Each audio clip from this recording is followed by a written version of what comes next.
একদিন রানী বিলকিস হযরত সুলাইমান আলাইহিস সালামের কাছে বিনীতভাবে প্রার্থনা করলেন, হে আল্লাহর নবী, আপনি তো প্রতিদিন বাতাসের উপর সিংহাসনে চড়ে ভ্রমণ করেন, আজ যদি আমাকেও কোনো দ্বীপে নিয়ে একটু ভ্রমণ করাতেন।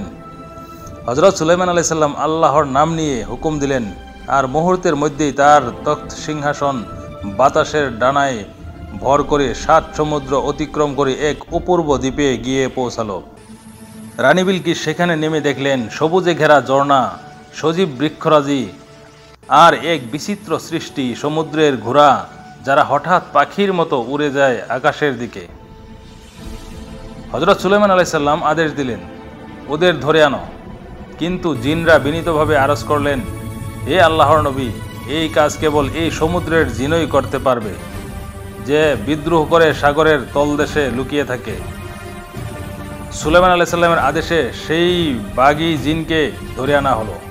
ভয়ে কাঁপতে কাঁপতে সে বলল, আমি আর অবাধ্য হব না, আমি আনুগত্য করব এবং সেই ঘোড়াগুলো এনে দেব। চতুরতার সঙ্গে সে ঘোড়াগুলোর পান করার পাত্রে মদ ঢেলে দিল। ঘোড়াগুলো যখন তা পান করল, তখন তারা মাতাল হয়ে পড়ল। এই সুযোগে জিনরা 40টি ঘোড়া ধরে এনে হযরত সুলাইমান আলাইহিস সালামের সামনে হাজির করল। কিন্তু সেই অপূর্ব সৌন্দর্যের ঘোড়াগুলোর দিকে তাকিয়ে থাকতে থাকতে আসরের নামাজের সময় পেরিয়ে গেল। ঠিক সেই মুহূর্তে ফেরেশতা হযরত জিবরাইল আলাইহিস সালাম উপস্থিত হলেন এবং বললেন, হে সুলাইমান, তুমি দুনিয়ার মোহে এত ব্যস্ত হয়ে পড়লে যে নামাজের সময় চলে গেল। এই কথা শুনে হযরত সুলাইমান আলাইহিস সালাম সঙ্গে সঙ্গে সেজদায় পড়ে গেলেন, চোখে অশ্রু নিয়ে কাঁদতে লাগলেন এবং আল্লাহর দরবারে ক্ষমা প্রার্থনা করতে লাগলেন।